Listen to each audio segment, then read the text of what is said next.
आप लोगों का बहुत बहुत स्वागत और बहुत बहुत धन्यवाद आप लोगों का। हालांकि प्रेस कल तो होनी तय थी पहले से,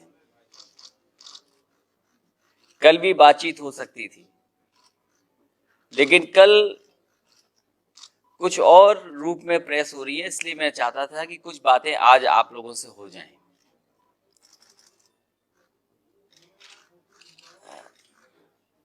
इसलिए मुझे आपको तकलीफ देनी पड़ी। और हालांकि सरकार ने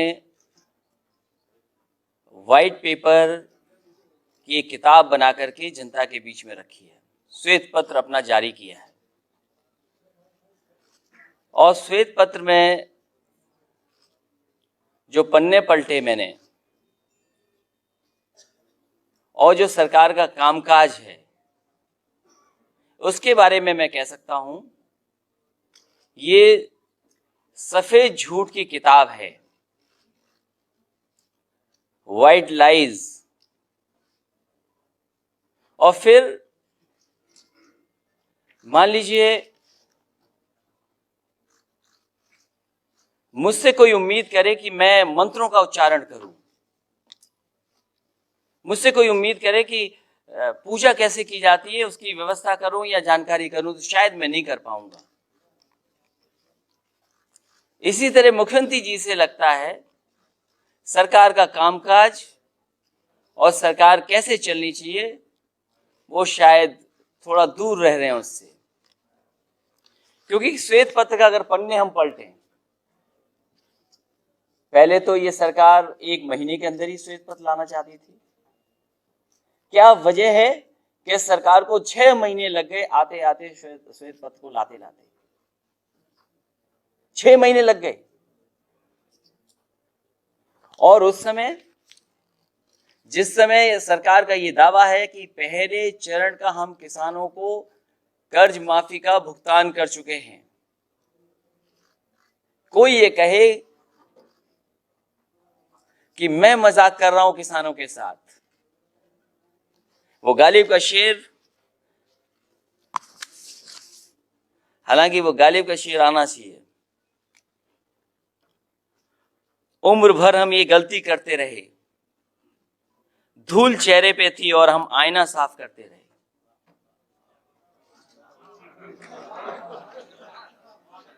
हमसे कोई कह रहा है कि हम किसानों का मजाक कर रहे हैं। मैंने इटावा के 3 किसानों का इंटरव्यू देखा है, अखबारों में पढ़ा मैंने कि किस तरीके से सर्टिफिकेट को फाड़ दिया जो सर्टिफिकेट सरकार ने दिया, किस तरीके से सरकार ने कर्ज माफी पर धोखा दिया किसानों को।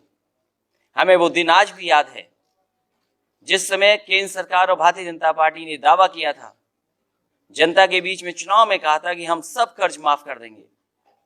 इनके लोगों ने घर जाकर के कहा कि हम मकान भी देंगे, कर्ज भी माफ करेंगे, कुछ पैसा अकाउंट में भी पहुंचा देंगे। तो किसान सोच रहा था कि पूरा कर्ज माफ होगा।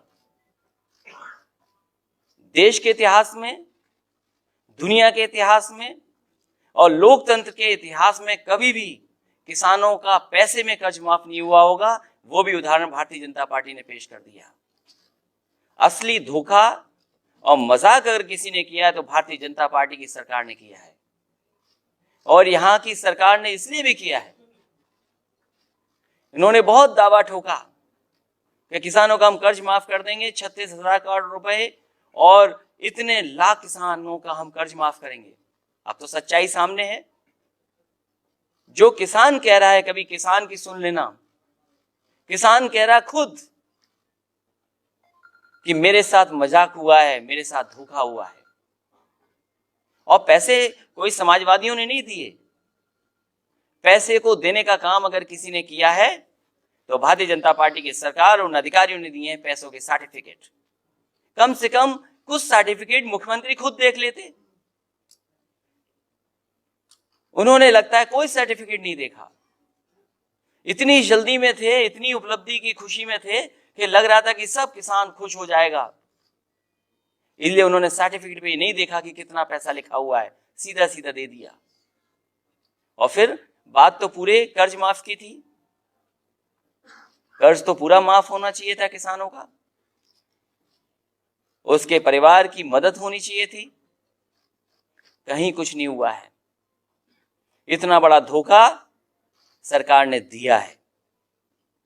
उनकी फाइलों में तो लगता होगा, बहुत अच्छा लगता होगा फाइलों में उन्हें, क्योंकि प्रेजेंटेशन बहुत हुए थे, रात रात भर लोगों को जगा के प्रेजेंटेशन हुए थे, और जब तस्वीरें दिन की देखते थे तो कई मंत्री लोग सो जाते थे।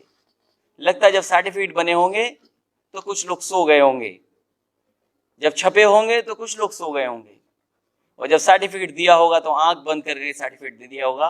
उन्हें लगा होगा ये पैसे का नहीं, ये कई लाख रुपए का सर्टिफिकेट दिया जा रहा है। जब आंख बंद करके देखोगे, आंख बंद करके सर्टिफिकेट दोगे तो लोग आपका मजाक करेंगे। और ये किसान ने देख लिया है कि कोई भुगतान उनका जो होना था वो नहीं हो पाया है। दावा सरकार ने कर दिया कि किसानों का गन्ने का भुगतान हो गया।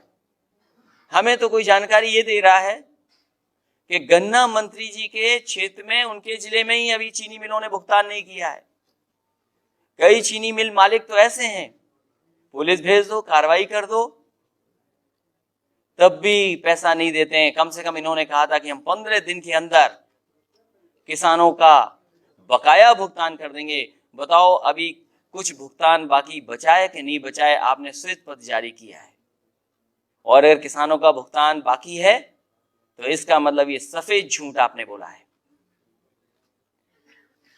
किसानों का कोई भुगतान हुआ हो और वो भी 100% कर दिया हो, क्योंकि जब पन्ने पलटते हैं आप, पहला पन्ना तो हमारे बारे में ज्ञान दिया हुआ है।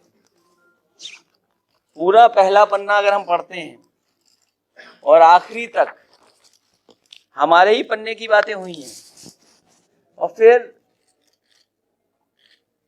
ये मेट्रो भारतीय जनता पार्टी का सपना कैसे हो सकता है? हमने तो ऐड रेडियो पे सुना, टीवी पर देख लिया,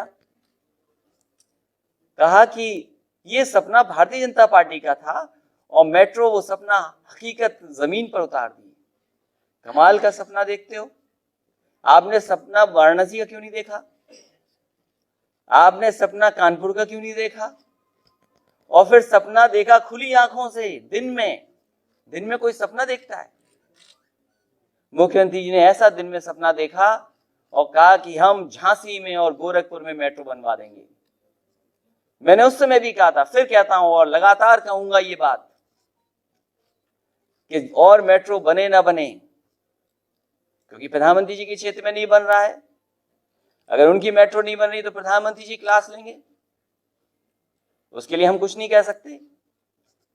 कानपुर में अगर मेट्रो नहीं बन रही है तो कानपुर की जनता हिसाब किताब लेगी, लेकिन हमें इंतजार रहेगा कि झांसी में कब मेट्रो बनेगी और उनके अपने क्षेत्र गोरखपुर में मेट्रो कब बनेगी। सुना है एक्सप्रेसवे जाएगा झांसी से सीधा आपके आगरा होकर के दिल्ली। भाई हम पे इतनी मेहरबानी क्यों इटावा वालों पे? बिना इटावा के तो नहीं जा सकता है जो रास्ता दिखाई दे रहा है हमें। और फिर वो लाइन सफारी के ऊपर से जाएगा कि दाएं बाएं से जाएगा, ये भी हमें बता देना आप। सुना है कि जो एक्सप्रेसवे जाने वाला है झांसी से, वो आगरा होकर के दिल्ली जाएगा। तो हम इटावा वालों पे इतनी मेहरबानी क्यों? हमारे किसानों पे ही मेहरबानी कर देते। जो अभी कुछ पैसा बांटा है आपने, उनका लाखों रुपया दे देते तो शायद वो खुशी में झूमने लगते और आपके पक्ष में कुछ बोलते भी किसान। एक्सप्रेसवे बन रहा है और कहा जा रहा है कि लखनऊ आगरा एक्सप्रेसवे को दिसंबर 2016 में उद्घाटन कर दिया गया, जबकि side road, drain, fencing, public amenity, toll booth, traffic management system, ये आपने कुछ इसमें तय किया था? ये पहले से ही तय था? इसके बारे में तो शायद वो जानते भी नहीं होंगे कि ये चीजें हैं उसमें। लगता कोई बहुत समझदार अधिकारी है जो उनके कान में बता रहा है। ये अधिकारी हमें भी कसम खा के कहते थे कि हम आपके वफादार रहेंगे, हम आपके वफादार हैं, और चुपचाप चले जाते थे। हमारे प्रेजेंटेशन भारतीय जनता पार्टी को दिखाते थे। वफादारी का कहते थे हम वफादार हैं, लगता है उन्हीं अधिकारियों ने लिख करके आपको दिया है। इसमें आपका कोई योगदान नहीं है। साइड रोड बन रही है, ड्रेन बन रहे हैं, एमिनिटी की बिल्डिंगें बन गई। आपको तो ये बताना चाहिए कि जब से समाजवादी सरकार गई है आपने काम कितना रोक दिया है। ये सब काम पूरे हो जाते, लेकिन 6 महीने में पूरा का पूरा काम रोक दिया, एक भी काम नहीं हुआ इसमें। और फिर कह रहे कि एक्सप्रेस वे आधा अधूरा। मैंने उस दिन भी हाथ खड़े करवाए थे, वो गलती दोबारा नहीं करूंगा मैं। लेकिन मैं ये जानता हूं, क्योंकि जानकारी इसलिए है, हमारा शहर, हमारा गांव और हमारा संसदीय क्षेत्र उसी हिस्से में पड़ता है। कम से कम 10,000 से ज्यादा गाड़ियां आज उस पर चल रही हैं। मेहरबानी कर करके उस पर से हमारी गाय माता हटा दो, उनको कहीं सुरक्षित भेज दो, तो लोग भी सुरक्षित चल रहे हैं। उस पर गोबर पड़ा हुआ है, गोबर का गोबर पड़ा हुआ है। और फिर गड्ढे बंद की बात थी, कितना गड्ढा बंद हुआ होगा, गड्ढा मुक्त सड़कें होंगी। एक बार तो मुझे सुनने में आया कि मुख्यमंत्री खुद ही कह रहे थे कि गड्ढों की जांच होगी।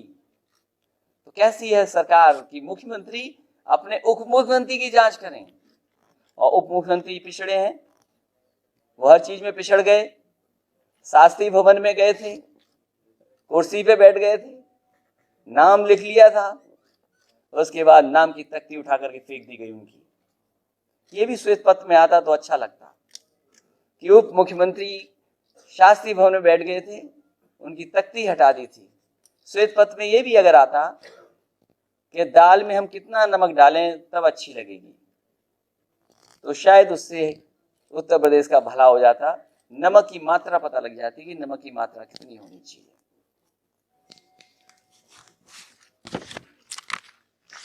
आपके श्वेत पत्र के बारे में चिकित्सा एवं स्वास्थ्य, इसमें कहा है कि हम लोगों ने कोई सीटी स्कैन नहीं लगाई, एमआरआई भी नहीं लगाई। कम से कम इस श्वेत पत्र में वो मंत्री जी की तस्वीर आ जाती या विधायक जी की तस्वीर आ जाती जो रिवॉल्वर लेकर के एमआरआई में चले गए थे। अरे श्वेत पत्र में होना चाहिए था, और इसलिए होना चाहिए था कि उन्होंने एमआरआई और सीटी स्कैन की बात की।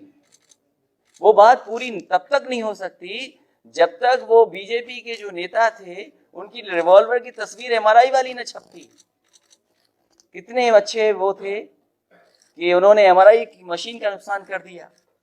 और फिर कहा जा रहा है गत सरकार स्वास्थ्य सेवाओं में किस हद तक उदासीन थी, इसका आकलन इस बात से किया जा सकता है कि 108 एम्बुलेंस पर ना तो संविदा कर्मी की व्यवस्था थी और ना ही आवश्यकता पड़ने पर 108 एम्बुलेंस उपलब्ध हो पाती थी। कमाल है, आंकड़े आपके पास होंगे। 108 एम्बुलेंस, और ये सुविधा देना चाहते हो। अब तो सरकार आपकी है। हम तो कहते हैं कि 108 के जो कर्मचारी हैं, जो कभी कभी अपनी मांग उठाते हैं, जिस तरीके से शिक्षा मित्र अपनी मांग उठाते हैं, जिस तरह आंगनबाड़ी के लोग अपना सवाल उठाते हैं, आशा कार्यकर्ता सवाल उठाते हैं, या फिर रसोईया वाले कभी कभी सवाल उठाते हैं, रोजगार सेवक वाले सवाल उठाते हैं। आपकी तो सरकार दोनों जगह है, 2 इंजन वाली सरकार है। ये तो बुलेट ट्रेन से ज्यादा तेज चलनी चाहिए। 2 इंजन, उत्तर प्रदेश का और केंद्र का इंजन दोनों साथ साथ चलें तो कितनी रफ्तार होगी। तो ये कम से कम इनकी समस्याएं समाधान कर दो आप। बेसिक शिक्षा, आप बेसिक शिक्षा के बारे में श्वेत पत्र किया है। खाना हम दे रहे थे अक्षय पात्रा से। सरकार समाजवादियों की होती तो उत्तर प्रदेश के हर जिले में एक ऑटोमेटिक किचन होती, जिससे कि समय पर खाना बनता, गरम गरम खाना बच्चों को मिल जाता। मैं जानना चाहता हूं कि कितना बच्चों को आप खाना गरम गरम पहुंचा रहे हैं। मिल्क, वो तो हमारी योजना शुरू की गई थी, कितना मिल रहा है। फल बंद कर दिए गए, हफ्ते में 1 दिन फल देने का इंतजाम था।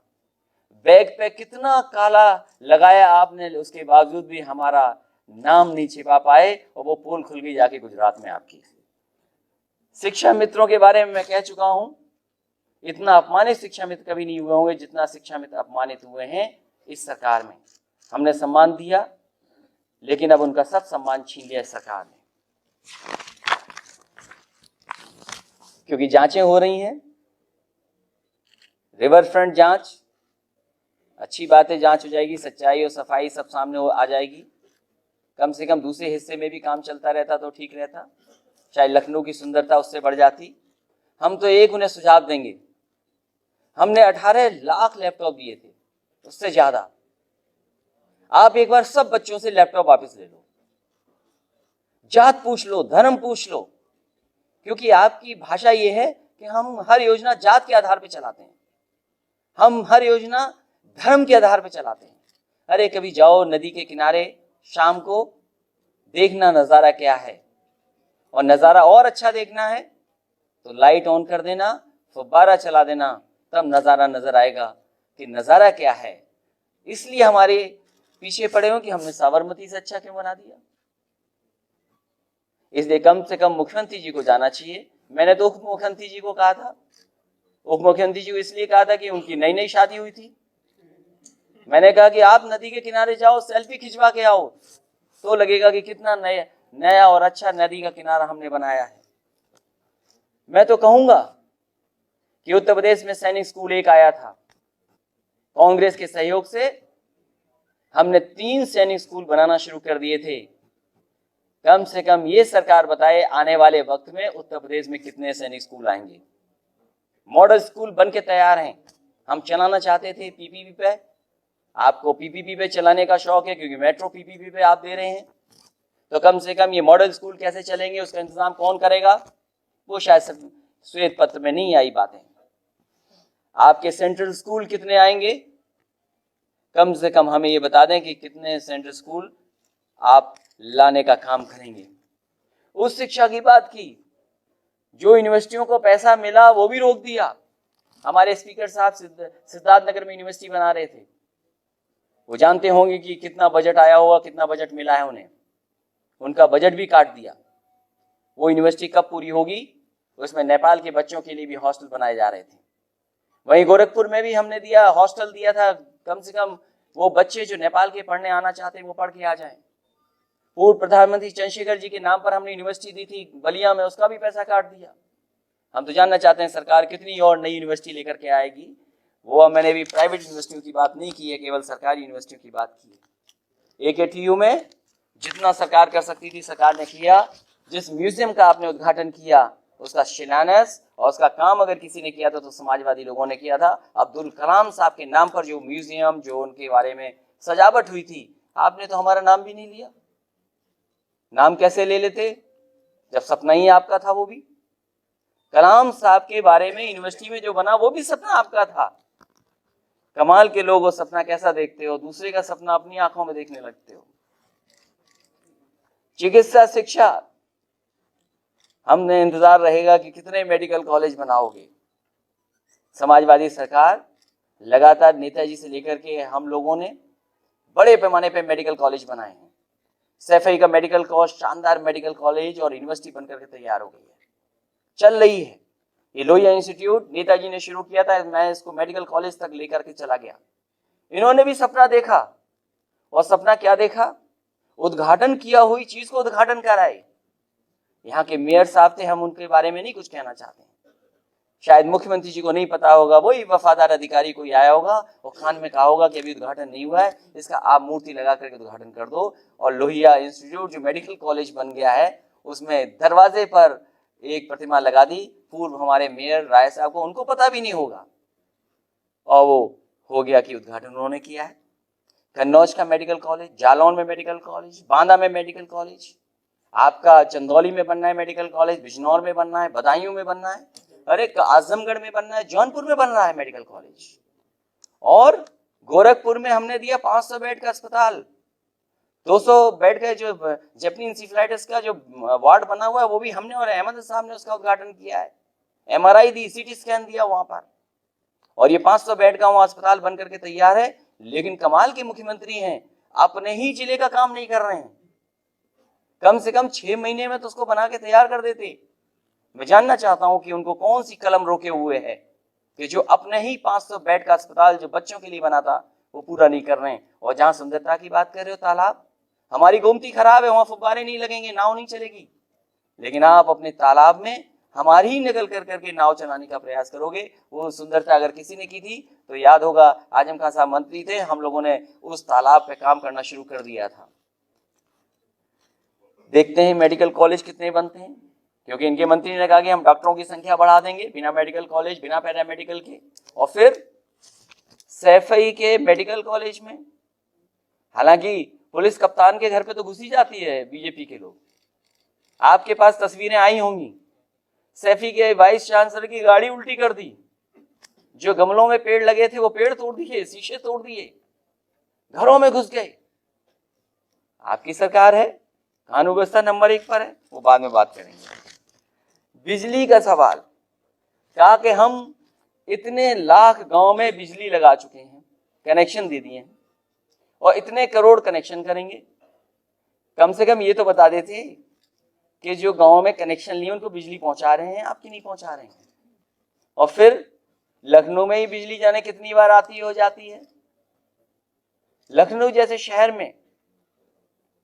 और फिर ये याद होगा आपको कि जब श्याम राव देव चौधरी जी धरना पे बैठ गए थे भूख हड़ताल पर, उस समय हमारी सरकार थी, मैंने विधायक जी को और उस समय के भारतीय जनता पार्टी के बड़े नेता आदरणीय लालजी टंडन जी को बुलाया था, और मैंने उनसे कहा कि आप धरने पे मत बैठिए, आपकी मांग क्या है। उन्होंने कहा कि हमें 24 घंटे बिजली बनारस में कर दो। मैंने उसी दिन फैसला ले लिया और बनारस में 24 घंटे बिजली उपलब्ध करा दी। उस समय मैंने भी उनसे कहा कि आपकी केंद्र में सरकार है, उत्तर प्रदेश का कोटा बढ़वा दो बिजली का। मैं जानना चाहता हूं इस सरकार में कितना कोटा बिजली का बढ़ गया। हमसे तो कहते थे बिजली खरीदती नहीं है उत्तर प्रदेश सरकार, अब तो सरकार दोनों जगह आपकी है, डबल इंजन लगा हुआ है, आप केंद्र से जितनी चाहो बिजली मांग लो, और अब आपकी सरकार है, अब तो फ्री भी ले सकते हो। दरवाजा खटखटाइए, जैसे आपने कर्ज माफी के लिए सब दरवाजे खटखटाए थे, कोई दरवाजा नहीं खुला था आपके लिए, शायद बिजली के लिए भी यही होगा, और ट्वीट कर दिया जाएगा, उससे आपका दिल बहल जाएगा। बताओ तो और बोले।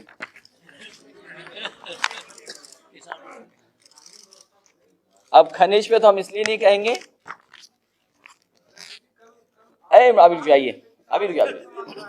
खनिज, मैंने सदन में भी कहा था कि क्या वजह है कीमत बढ़ती चली जा रही है, सरकार अच्छा बताएगी।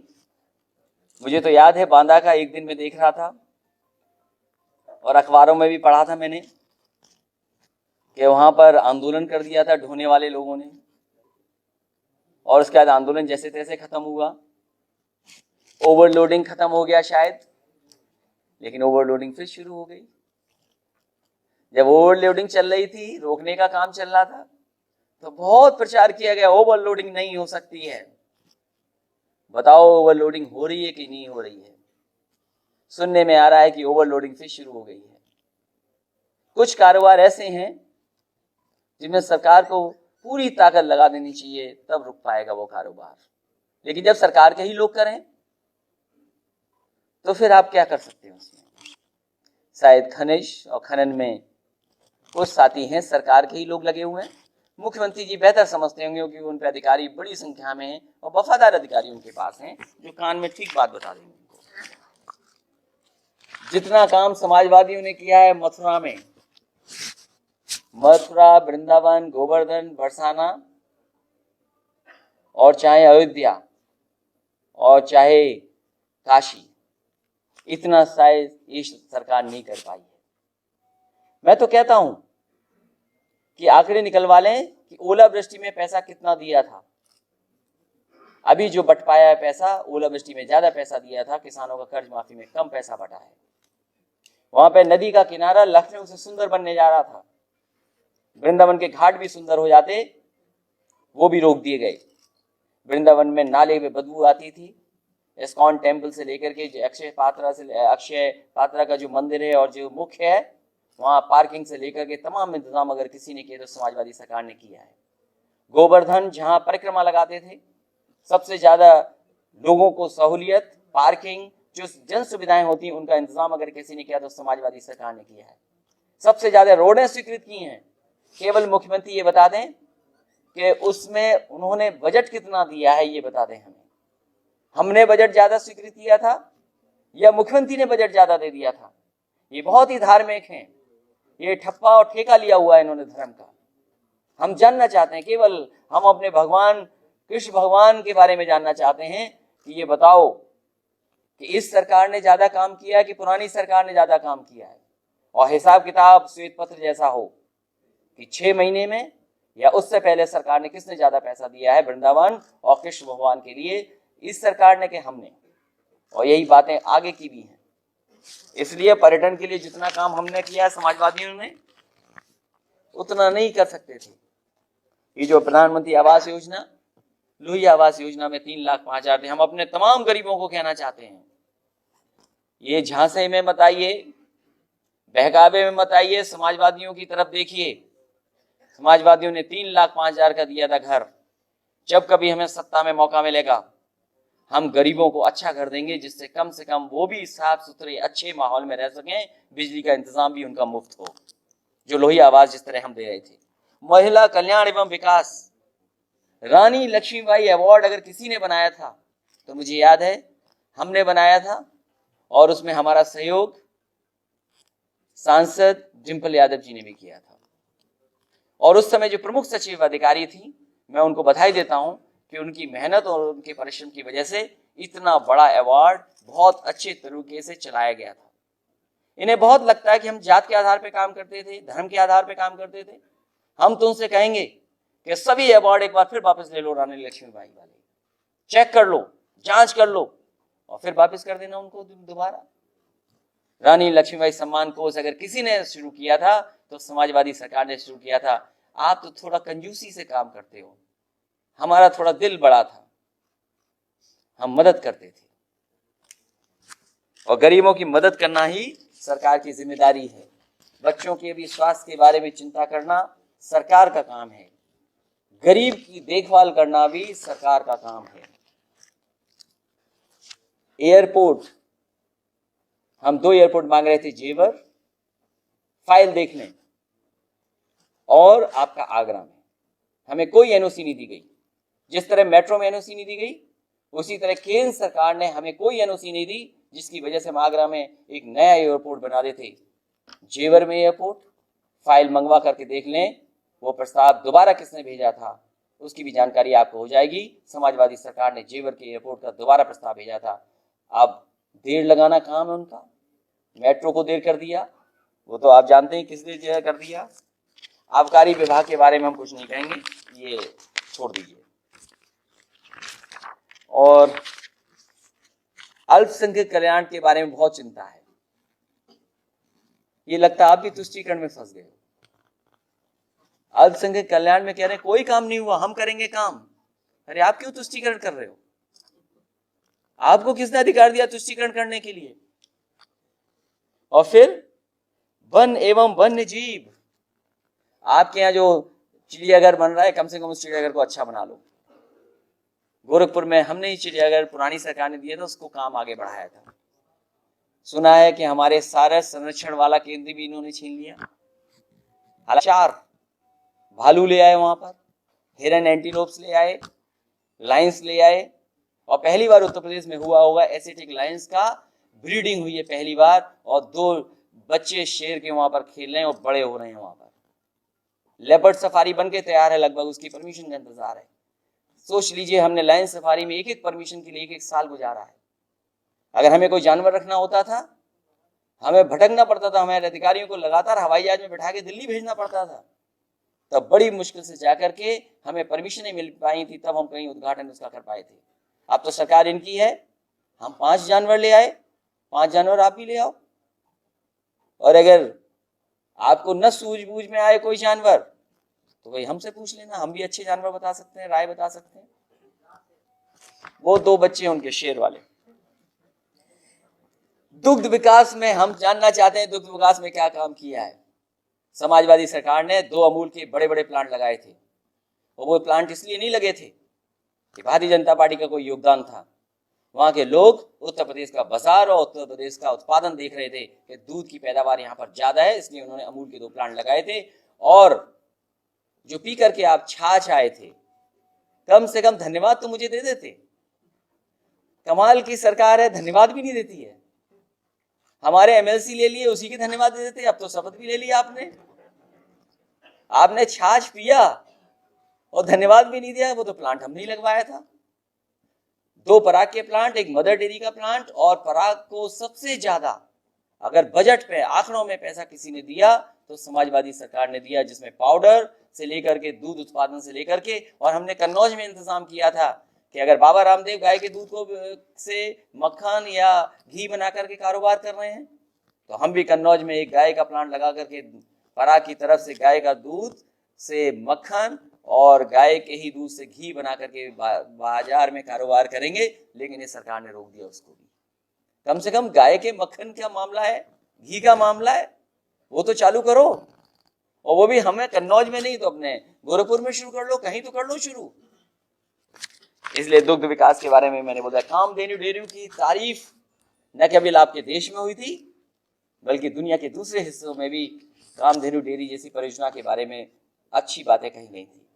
और जब मैंने डायरेक्टर जो फॉडर एंड ग्रासलैंड के थे उनको जब मैंने बुलाया, उनसे मैंने बातचीत की, उन्होंने कहा कि जानवर का दूध तब अच्छा होता है, गाय और भैंस का, जब वो चर करके खाती हैं। अगर सरकार समाजवादियों की बन गई होती तो गाय चरे कैसे, भैंस चरती कैसे, उसके लिए भी चाहे सरकार की तरफ से जमीन देनी पड़ती हमें डेयरी चलाने के लिए, हम फ्री जमीन किसानों को दे देते या खरीद करके ऐसे बाड़े बना देते जहां पर चरती है जानवर और अच्छा दूध हमें और आपको स्वस्थ होने के लिए मिलता। स्मारकों का निर्माण, पार्क हमने बनाए हैं, लेकिन कमाल तो ये है कि बीजेपी के लोग ज्यादा ऑक्सीजन ले रहे हैं आजकल। वहां बहुजन समाज पार्टी वाले कम हो गए हैं। वो कल प्रेस खराब कर देते ना, इसलिए आज बोल रहा हूं मैं। इसलिए बहुत सारी बातें। और फिर ये जो आखिरी में जो भाषा लिखी गई है, स्पष्ट है कि राजकोषीय घाटा या तो 3% से अधिक रहा है अथवा विकासात्मक व्यय में कमी कर रहे इसे 3% तक रखा गया है। हमने विकास की कोई योजना नहीं काटी। और एक पैमाना हो सकता है, मुख्यमंत्री जी बुलाएं अपने ब्रिज कॉर्पोरेशन को, निर्माण निगम को, और उनसे जानकारी ले लें कि अमाउंट ऑफ कॉन्क्रीटिंग कितनी होती थी समाजवादी सरकार में और अमाउंट ऑफ कॉन्क्रीटिंग अब कितनी हो रही है। वो जानकारी आपको आ जाएगी। कभी भी समाजवादी पार्टी ने कोई भी विकास की योजना नहीं रोकी होगी। अगर विकास को किसी ने रोकने का काम किया है तो ये भारतीय जनता पार्टी की उत्तर प्रदेश की सरकार है। इसीलिए मैंने कहा कि इनसे विकास की उम्मीद क्यों कर रहे हो।